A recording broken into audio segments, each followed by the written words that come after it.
I appreciate everyone being here. This is outstanding. It's a good turnout tonight, and we've got several items we want to run through, and definitely will not keep you over an hour. Uh, Jennifer and I talked a little bit earlier about some issues. Uh, Jennifer, why don't I finish up with those and let you go ahead and get started? And I've Okay. got 4 or 5 things to throw out. All right.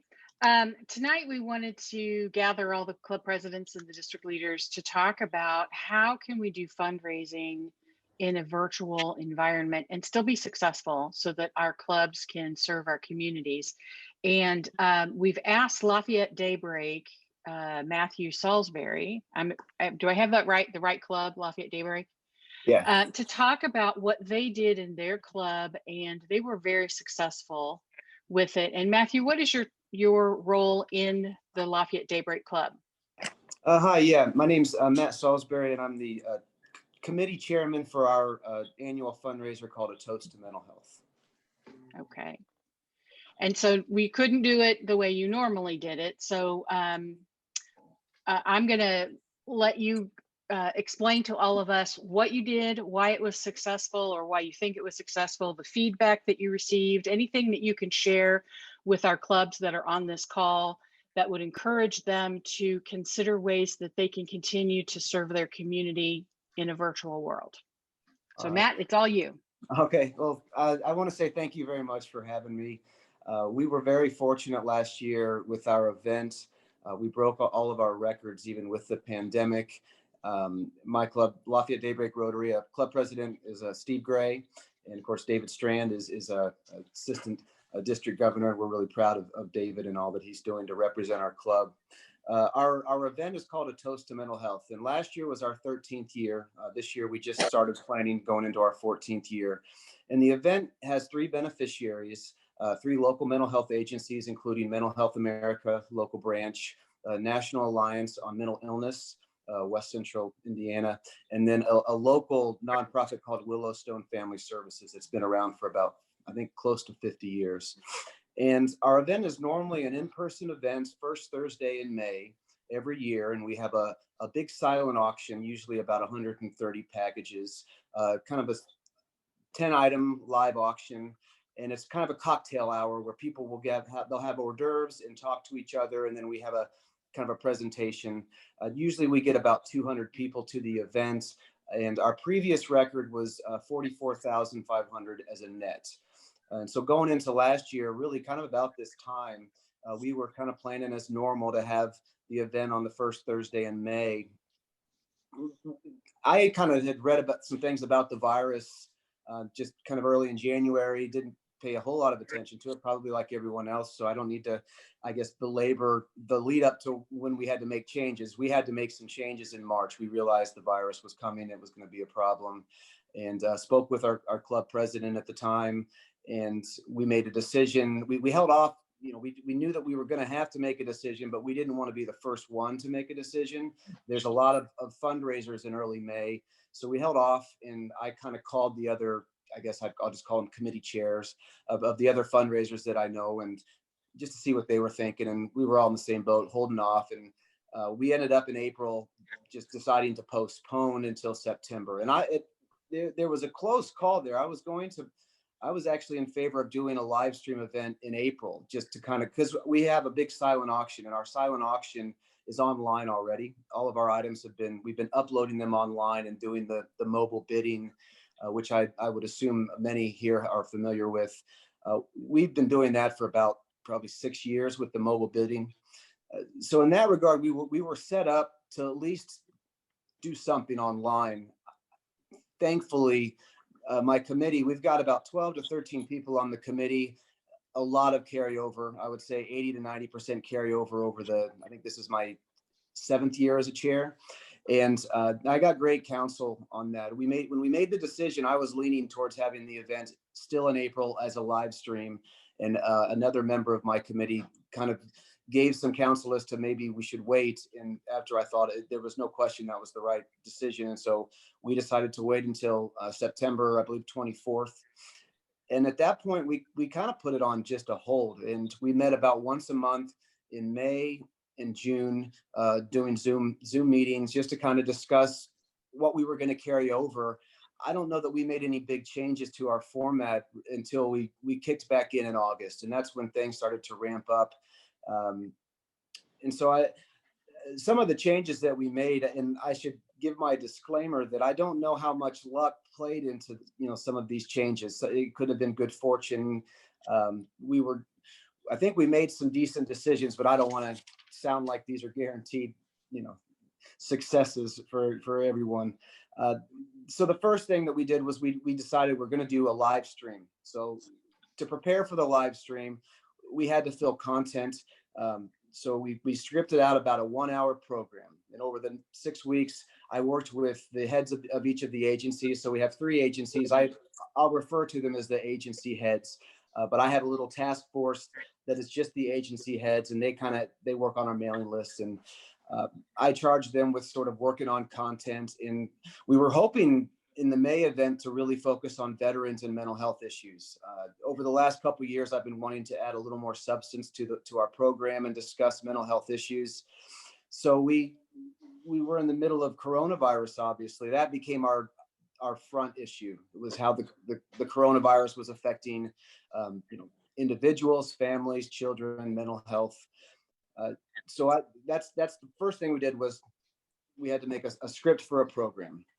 I hired a guy who I have to give his name. His name is Bill Baker. He's out of Indianapolis. He was the production man that I hired, sorry.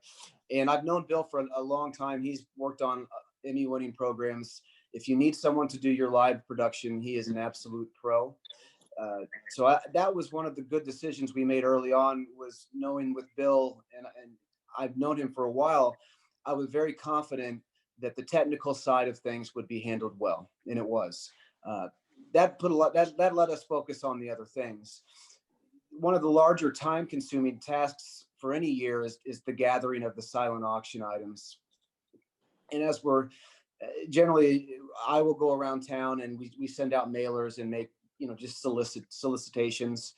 And I noticed early on that restaurants are almost always one of the most surefire gift card givers for our events. They're very generous in Lafayette. It's not uncommon to get $25, $50 gift cards from most restaurants in town that I make it to. Not all, obviously, and every year's different. Some years 1 or 2 may be down, but the others are up. When I started asking the restaurants in August for gift cards, it was pretty clear after about 3 that I was embarrassed to ask anymore. So I had an issue with gift cards, and that meant I was going to have an issue with the auction. So what we did was, with the gift cards, we presented a challenge to our club, which was, instead of having me or others on my committee go to restaurants and other venues to ask for the gift cards, have club members purchase the gift cards from the restaurants and then donate them to the Toast. And then have their friends, just spread the word. Ask your friends to go purchase restaurant gift cards around Lafayette. They were really hard hit during the pandemic. And by doing that, we helped the restaurants because we're giving them cash, which they need.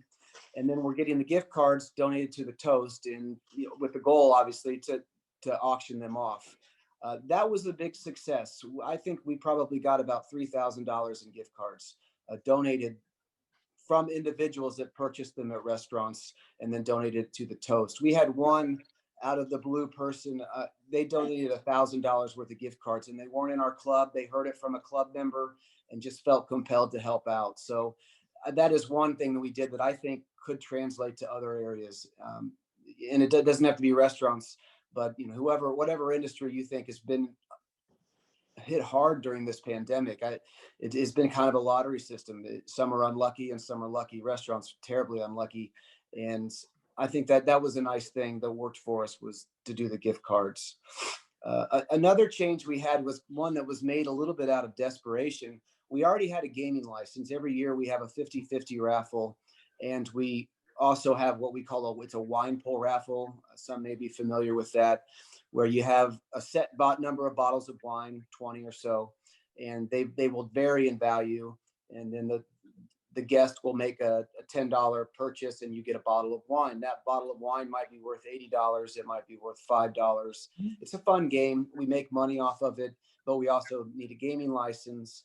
And so we have a gaming license for the venue, and we weren't going to be able to use it because we had to postpone the event. So that, I think, running in my head was, what type of revenue streams can we still try to recapture? And so with the gaming license, we were able to amend the gaming license to include the new events. And even though we weren't going to have an in-person event, we could still have the gaming license tied to the location. And so it really was just out of desperation. The idea I got was to do a drive-through for mental health. And that was kind of based off of a lot of concerts. We were having drive-through concerts during the summer where bands that wanted to play a gig would have a gig at a drive-in theater. And through that, they could still have attendance and crowds without the risk of, a lot of people in a close environment. The drive-through was pretty simple, really. We were just going to have folks drive into the trails where we have our events, and it's a nice kind of wooded location, and just take a lap around the venue. It goes right behind it. And with the gaming license, we were able to do our 50-50 raffle at the trails during the drive-through, the wine pull raffle. We also have a very generous person in town who donates about $1,000 worth of locally made maple syrup. That gave us a venue to actually sell the maple syrup bottles still. And it worked out pretty well. People donated money. We ended up, I think, making about $3,000 off of the drive-through events. It was the same day as our toast event. So we had the drive-through in the afternoon while we're setting up things inside. And then we still had our live stream later that evening. I think one of the big things with the drive-through that was fun was it allowed people to congregate in some manner. We had a lot of our supporters from the agencies that made, they would drive through and they said hi. Everyone was in a good mood. They would buy their maple syrup. They would buy a 50-50 raffle ticket. They would do the wine pull game. And so we would make money. They were happy. They got to see people that, for many of us, we see once a year at the event. So we got to see a lot of the familiar faces. And then they left. And what they ended up doing, and this wasn't planned, but a lot of the folks that came to the drive-through, they had then made other plans to have a watch party somewhere else. Now, this is in September. So I think folks were going to restaurants and kind of getting out and about a bit more in September because we were on kind of that low swing at the moment for the pandemic. It's different right now, but maybe later this year it changes. But that was a really nice thing from the drive-through, was that we got to see folks, and then they ended up going to a watch party, and that helped set up kind of our bread and butter, which was our auction, our silent auction. We went all in on just the silent, so we didn't do any kind of live auction. I had already hired earlier that year an auctioneer, a new auctioneer for our events, and I kept him on. He was great. I wanted to have somebody that has a lot of familiarity with crowds in the limelight. And I put him on. We have 2 stages at the trails. I should explain that for our live stream. The trails has 2 different stages, so we set up 2 different rooms. One was going to be for the auction. I put auction items on a stage. I put our auctioneer and one member from my team who was good in front of a camera. So that's she and Dan Baker, the auctioneer, were on one stage, and then our agency heads with our normal MC of the program were on the other stage. I'll call that the main stage. And we were able, with Bill Baker running the video, he's able to switch back and forth. So through the 1-hour program, we would have 5 minutes of content, of an interview with an agency head. And then we would flip it over to the auction stage and do 5 minutes, 3 minutes, talking about some particular items we wanted to highlight. We ended up with about 150 auction item packages. I think the total value was about $24,000, which was kind of a record for total value. And we ended up doing about 20,000 in the auction. So we had the 2 stages. And then the other thing that really helped us out is that we asked all of the agencies and some of our sponsors that are mental health field related sponsors, we asked them to make us a couple short videos each, 30 seconds, 1 minute, kind of testimonial videos for why they support our events and what they might be seeing. And we were able to then take those videos as pre-production videos and intersperse them between our flipping back and forth between stages. So it gave us a buffer in case we were still setting up a stage. So we might go from the main stage interviewing one of the agency heads, And then we would have a little video that's a 30-second video of a supporter from an agency, and they would explain their situation and why they feel compelled to support the events. And then we'd go to the auction stage, and we would just rotate around that. So that's how we filled the time, and it ended up filling the time pretty well. I don't feel like we ever had a moment where we were really trying to fill substance into the gap just to kill time. We had it planned out. I did an outline, kind of a script outline, where I would have it at least detailed to about, every 5 minutes, what stage we were going to be on, what the topic was going to be. We would try to have reminders. Remember to, auction will close at 8 p.m. Item pickup was something that we had to do new. Normally people would win the items and they would just leave with them. But since nobody was at the event, we came up kind of a 3-tiered system for the item pickup.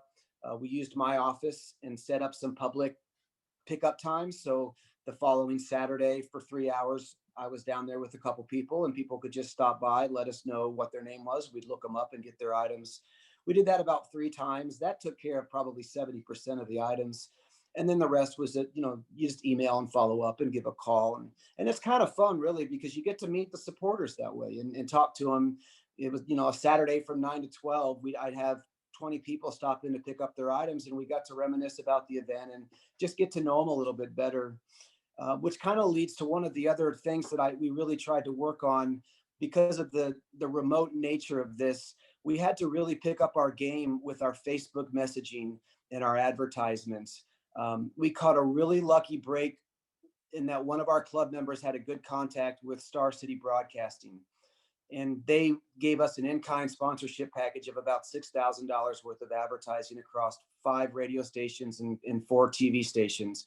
We've never had that kind of exposure before. So that was a huge thing. Also, a disclaimer, all these things that may have worked, we had $6,000 in advertisement that we hadn't had previously. So which one was the main factor, I don't know. But we really just tried to build a buzz about the event. And there's a lot of events that went to a live stream or some sort of remote nature. It seemed like we needed to stand out somehow. And that's really kind of what the drive-through did for us. The drive-through for mental health, it's kind of a hokey idea. It's folksy. And I think people liked it. We kept it simple. We're going to do it again this year. This year, we're going to do it on the Sunday before our event as kind of a lead in. But I think people just liked getting out with the drive-through. And I liked that it gave me something else to talk about on Facebook. And it gave me something else to kind of pitch to people. And then it was new, it was unique. So then they went to their friends and said, hey, there's this drive-through, let's do this. And it was an easy thing to pitch on the radio, telling people, hey, drive through the trails, which everyone in town knows where it's at. Drive through at this time for mental health. That's it. It's got an easy tagline. It sounds better over the radio than live stream at www.whatever for our events. We really relied on Facebook to do the live stream publicity and get the word out. And that led, one other thing we really focused on was our activity from our board. All 3 of the agency boards, we really asked to get some extra participation this year, and it paid off big time. We had supporters from all the boards that were excited to help us, and they were also excited to share our event on their Facebook pages and share it to their friends and work on that. So we really worked on our messaging and tried to do a better job. And we still have a lot more that we can do, and we're going to try this year to improve upon. But when you don't have the usual time and place, you can't take for granted that people know what's going on or already have it on their calendars or will still be interested in this new format. So we really put our efforts into messaging to let them know what's going on and just try to get them excited about something. So that paid off for us. And so ultimately, with all of that put together, we had a really successful event. We ended up with 150 packages. Our silent auction did about $20,000, which was about a $7,000 up on our previous record. Our sponsorships were very stable. Our previous year sponsorships were about 31,000. Definitely the bulk of it's more than half of our revenue. And we increased it up to, I think, about 32,500. So fortunately, all of our sponsors were more than happy to stay with us. And, that's our bread and butter. We have to have the sponsorships to get anywhere close to what we wanted to do. And so we ended up with a net of about $50,500. Our revenues were, I think, around 63,000. Those were all records. We were really, really excited, of course, and thankful. We didn't have any pressure on the monetary numbers because it was a unique event and it was a live stream. I really kind of pitched as a focus to the team that this is a good opportunity for us to convey the substance of these agencies and why do we need to give them our support. We have everyone's attention for an hour. And so we used it as an opportunity, I guess. Instead of a challenge, we kind of just called it an opportunity to get our message out, not worry so much about the numbers. And we were fortunate. It worked in our favor. So I guess that's my summary.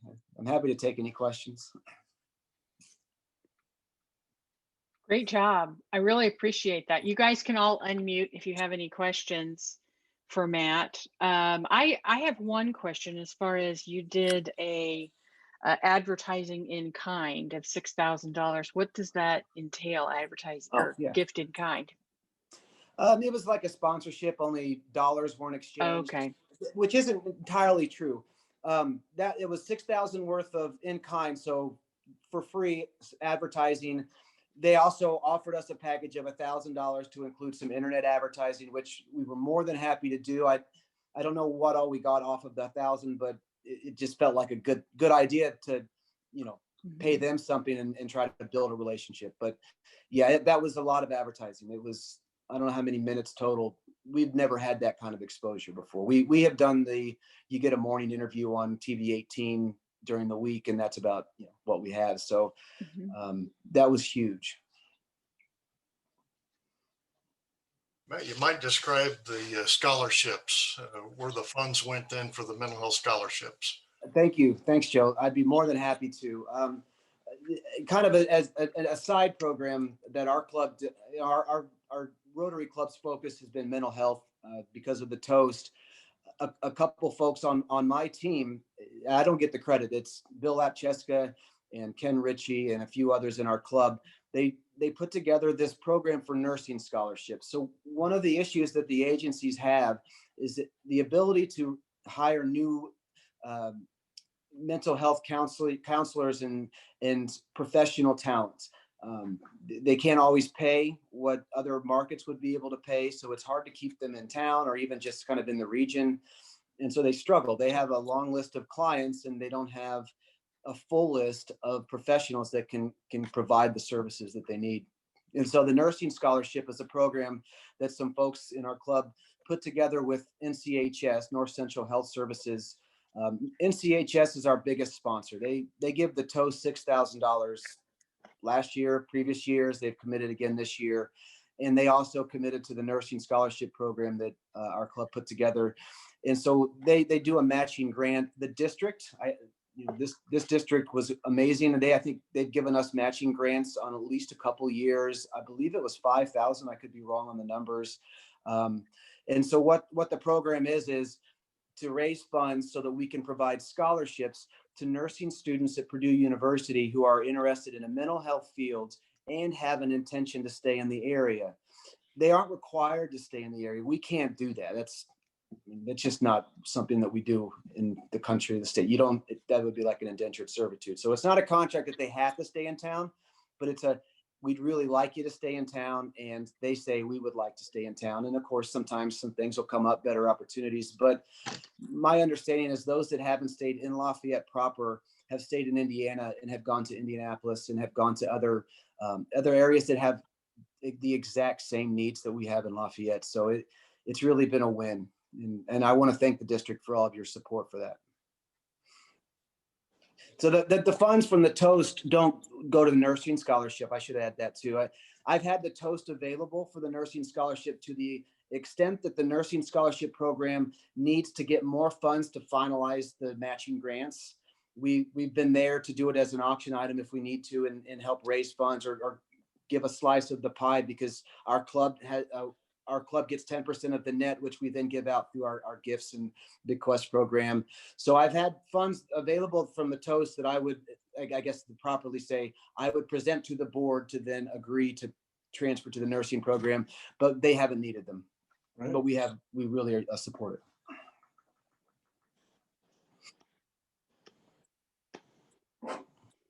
So to me, it sounds like this is a passion project for your club, and Rotary is the vehicle that helps you meet the needs in your community. Would you say that's a true statement or a fair statement, I should say? It's 100%. Yeah. I mean, we're all volunteers. When you have a committee, you don't order people around. They want to be on the committee, so you treat them like friends. We're all friends, and that's how our committee has operated. It's a very much an open committee. We talk about all of our ideas. If something is close, then we'll vote on it. The only thing we had to vote this year on, and I just did it because I think there was a little bit of, I think our club board we always have charged a ticket price of $35. And I had concerns about that because if it's an online event, what do they get for the 35? And is that going to keep people from coming? So that was the only sort of issue or question that I put to a committee vote, because I just wanted to make sure that everyone agreed. And then I think it was a 8-2 or unanimous that we did not charge for tickets. We decided to kind of take a risk with $0 and just have anyone that is interested to watch the event. But otherwise, to answer your question more specifically, it's definitely a passion project. The time that's involved in organizing the events, you have to be kind of fired up about the issue, and you have to be fired out just about helping people. And I think you have to enjoy working with everyone that's involved. It has to be fun, or you're just not going to be able to sustain it, I don't think.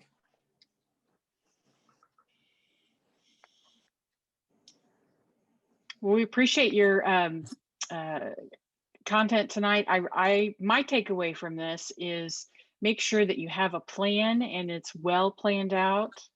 You don't just slap something together at the last minute, but you put a lot of thought into this as far as having pre-recorded items and an outline, and getting buy-in from lots of different people so that you weren't the only one doing all of this. And these are some of the things that I like about Rotary, is the fact that we all do work well together. We come from the same heart of wanting to serve our communities. And I appreciate the fact that you were willing to come and talk to us and our club presidents about finding that passion project in your community, and you're still able to exceed expectations in your fundraising because it is your passion and you work together in the vehicle of Rotary. Anybody else have any comments before we move on to the next thing? I would just like to say that many times Rotary clubs ask themselves, if we weren't here, would our community miss us? And this is one thing where I think, yeah, they would. They would miss our club. And that makes us feel good. And we want to get more people involved. It goes out and said, if they've heard about the toast, then they want to get involved in Rotary. And it becomes a magnet for those people with that passion. And Matt is a tremendous leader in this, and his organizational skills are extraordinary. And I'm sure, I don't want to speak for him, of course, but he would be available to talk details with you. If you've got an idea you want to do, maybe he could work out a way for you to do that in your community, in your club, and it's worth it. Absolutely. So again, Matt is with Lafayette Daybreak. You can find him in DACDB's database, or you can reach out to David Strand for Matt's contact info to find out more information. Matt, thank you so much for being with us. And thank you, David, for recommending Matt to be a speaker. Thank you. You're very welcome. Thanks for having me on. Yeah. Okay, next on our agenda is April the 17th. Joe, do you want to tell them what's special about that date? Yeah, we have a district conference coming up, which will be all virtual. We had planned to have our conference, as you all know, at the Embassy Suites, Plainfield, but because of the COVID-19 situation, we will be doing this virtually with District 6580, Southern Indiana. The conference will be timed from probably, we haven't worked final schedules out, but we'll have 2 to 3 speakers from 10 to noon. We'll have a lunch break from 12 to 12:30. We'll have a motivational speaker or two then following lunch. And then we'll have some breakouts. The districts will break out individually for some bylaws issues, for foundation reports, for nominating committee report. And also the speech contest winner will present their speech to us. This will all go out in the newsletter, of course, but I do want to send out a notice to all the presidents concerning the speech contest. We need to notify the clubs, the Interact clubs, and our schools that the speech contest is well and alive this year. It will be virtual. We need to notify by March 1st the chair, who is Pam Lyons, that we are going to have some contestants. She would like to have these speech winners from each club by the 20th of March. So we have time then for the judges to review those and place the first 3 contestants in order, and the winner then giving their speech at the conference. As we've done in the past, these will be final financial stipends to the winners, 1,000, 500, and 750, 500, excuse me. And we have historically talked about service above self, some kind of a service project. And Pam and I talked a little bit about this year, and we're going to go a little different this year with the topics. These will have to be memorized. We're looking for something 7 to 10 minutes apiece. And they need to be a persuasive topic on the speaker's interest, to know what they're interested in life around them, what's going on in the world around them. So we're going to see some service above self things surface without question. But the topic choice this year is not going to be limited. We're going to let it be a little more open so that we can get some ideas from these young people as to what they are interested in, what makes them tick. Well, talking about some of the topic issues for the district conference speakers, we have a couple of ideas of Rotary-based conversations that we wish to share. And then we want to go outside the box, talking possibly about gratitude, about what we can do, the things that make us tick, that we would be interested in. And I'm looking at that for the 12:30 slot, something to bring us back after lunch so we don't lose the audience. Other than that, we've got an issue with the grant certification process. We've announced it. We have it on YouTube. Clubs are a little slow to gather that information. So that's going to go out again to the club presidents, the vice presidents, the foundation chairs, as to where to find this on YouTube. And we're going to put together an additional item to go along with somewhat of a volunteer affidavit that you have completed it. Kind of a 4-way test thing, that you did review this for the 2022 grant cycle. That cycle will be open, I'm sure, mid to late April, and the grant cycle then will run through July 1st, hopefully, and those grants be available. But we do have those completed. There are 3 sections on YouTube. They've been out now for a little over a month. We don't have much activity, but I have had several requests as to how to find them. So I will send those out to the presidents and the clubs so they know where to look for those, and put a little something into it. So when they do complete it, they send that affidavit back to me so I can get that on to Ray for the selection process in July. We want to be sure everyone is qualified. We don't want to have someone miss out on the fact that they didn't know anything about it. They didn't know we had to do this since it's Zoom. We didn't have an in-person grant training. Other than that, I was asked twice today about what we're doing at this point forward with our club meetings being virtual, hybrid, or in person. And we all have differences of opinion, and I hate to throw out my personal view. So I did contact Rotary International today. They originally had talked about the virtual needs through the end of the year, knowing that Indiana is still in the 12.5% infectious rate.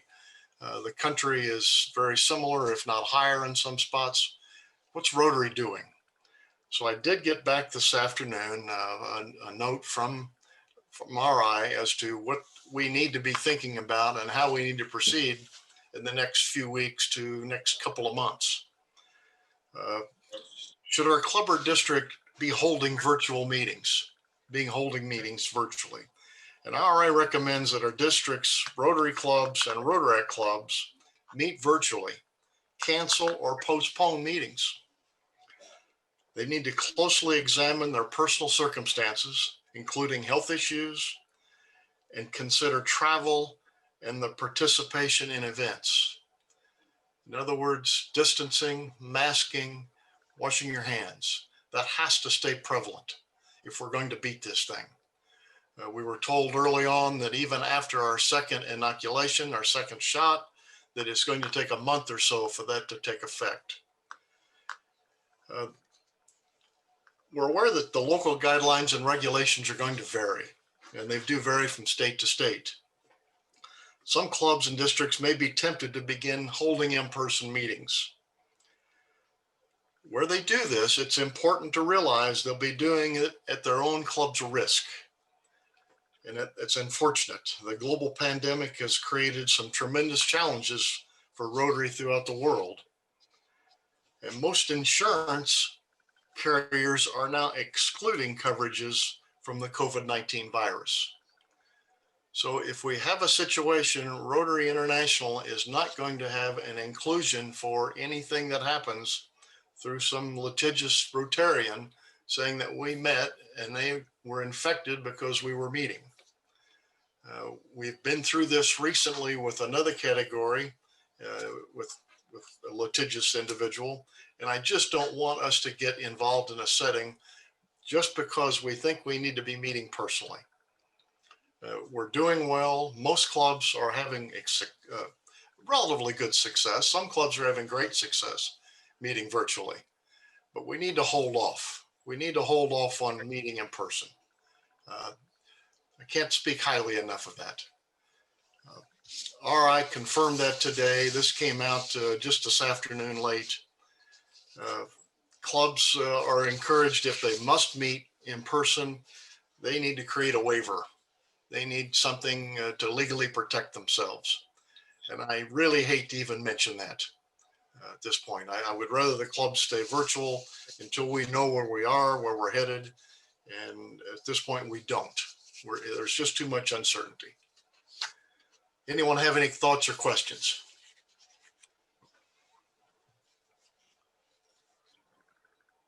Not on the virtual meetings, but backing up to the grants training, and maybe I missed this and you said it, but how many people from a club have to go through that training, or who has to go through it to qualify? Two are suggested. Okay. That we would prefer. That way there is a backup and two people know about it. Now the grant itself will have to have the president and the president-elect sign off on it. Okay. So, but the grants chair, the foundation chair needs to be one of those two if at all possible. Okay, thank you. Each one of your assistant governors were emailed a link to that YouTube channel today so that they can share that with their clubs. But if you want to just search YouTube, look for Rotary District 6560, you'll see two there, but pick the one that has the master brand signal logo on it, and that's the one where you'll find the channel listing the 3 videos for grant training. Joe, I had one thing that you and I had talked about earlier that you kind of touched on, but I think we might need to highlight a little bit more about the Interact clubs and getting the message to them through whoever their representative is not on DACDB, and we need help with that. We've got Interact clubs. We're about 14 to 15 Interact clubs in our district. And we do not have contact information because the Interact club itself is not a member of Rotary. We have a Rotarian who's responsible for that Interact Club. So I am going to need some help, and I'll contact the AGs as well as all the club presidents to give them the information on our speech contest. They need to understand really what's going on, and to get this information back to Pam Lyons by the 1st of March that they are going to compete. I think that contact I'll make in addition to what we were just talking concerning the accessibility for our channels, YouTube channels, and the affidavit that we need to include. I think I'm going to do this personally to the club presidents. I also want to include the AGs with that so they know what's going out. But I think I need help from all the club presidents. Some of the clubs, they just don't have a good liaison with the AGs. So the club president needs to find out who in that club is that club liaison. And I hope they will do that for us. We don't have, a good example is Southmont. That's a Crawfordsville club, but it's not really known that's a Crawfordsville sponsored Interact Club. There are several similar to that, Northwestern, Kokomo Club. So I just need those presidents to appoint, or at least ask that their liaison make those Interact clubs aware that we do have something coming, that this is something that there's some dollars involved, and we would like to promote them. We'd like to promote their speeches. Hey, Jennifer, this is Jeff Lake. You know, we've talked before a little bit about this, but we have gotten used to, even though all of us don't love it sometimes, to virtual calls, to Zoom. And I find a lot of the clubs and their committees are being very effective using Zoom, especially when they intersperse them with 2 and 3 minute videos occasionally, you know, just to break up the, what I don't want to say monotony, but the looking at the screen with 24 people on it, you know. Yes. So, and as you know, because you pull a lot of these down yourself, there are a lot of videos out there that they could use from my Rotary or other places, YouTube probably. But anyway, I just think that helps. Right. So what Jeff's talking about is the pre-done videos. They're usually 30 seconds to 2 minutes long, like a commercial about Rotary or the Rotary Foundation or about one of our projects that we do. They're available on both Rotary International and the Rotary Foundation have a YouTube channel. They have a Vimeo channel, and you can go to the Rotary International website and just do a search for video of something. But also a few of the ones that I used for our pets training was virtual, and I saved those videos as individual videos out on DACDB under the district files so that any club can use those. And Jeff's right, a little bit, it's kind of like a commercial, shot in the arm, excitement for how Rotary is affecting change in our communities and around the world. Jeff hit on a good point, whether it is a committee gathering or a club meeting, these videos do add spice. Whether it's a 10-second intro or whatever it may be, it just does break the monotony of the meeting. It's very, they're very well done. Mm-hmm. I have a question about liability. Mhm. There's a, does the club have a ceiling on its liability with the insurance that Rotary International has? Kelly, I don't know what the total dollar ceiling is. That is included in our dues. And we do have a liability policy. And that's the reason for the exclusion for the COVID-19 comment I made. Right. I'd be glad to find out what that ceiling is. But I do not know what it is. I guess what I was really trying to ask was deductible. To my knowledge, there is none. Okay. I'm guessing. I'd asked early on to see the policies, and they are available. It was something that was it's kind of slid in on our dues. You really don't know it's there, but it is part of what we're paying RI. And RI covers all Rotarians throughout the world. I knew we had insurance. I just didn't know whether there was a deductible. And I think individual clubs also carry insurance, especially when we do these fundraisers and things. But Joe, if I heard you correctly, and correct me if I'm wrong, if my club decides to meet in person and someone came to that meeting and got COVID and sued my club is without insurance protection from Rotary International. It's true. Right. Okay. That's what he said. And then we just have a couple minutes left. We said we wouldn't take a full hour. So Rhonda Overman, there you are. Will you tell us one more time about Founders 1905 and how our clubs can get involved? Sure. It is a contactless, hands-free, completely online fundraiser.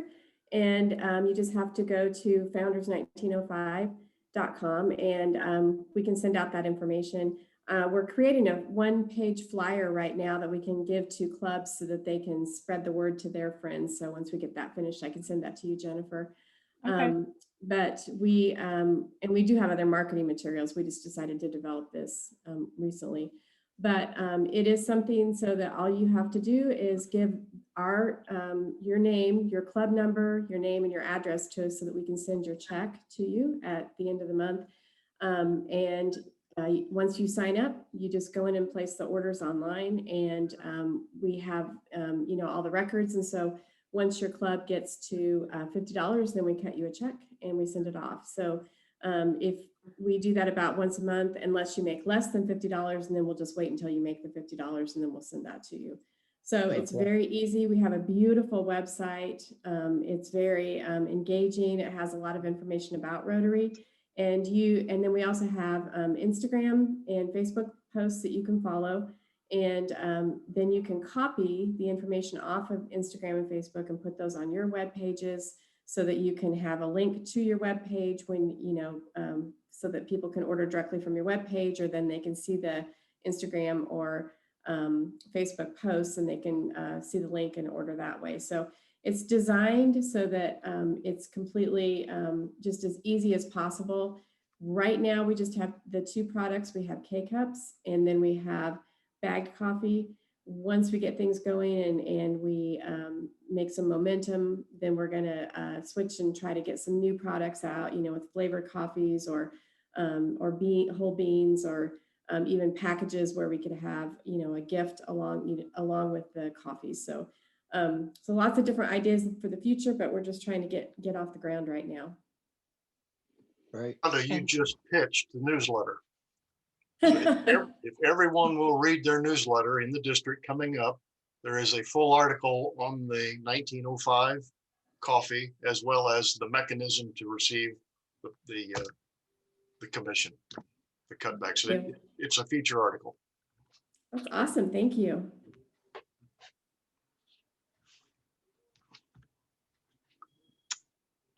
All right. Well, our next Club Presidents Forum will be in February. I do know that pets training will be virtual this year, and we will work with Land of Lincoln Pets virtually in March. Those dates and those newsletters are being emailed out to the presidents-elect right now. If your club does not have a president-elect named, please get with our district governor-elect, who is Ray Cramp. Let him know. I'm sure he's been in contact with you all about that.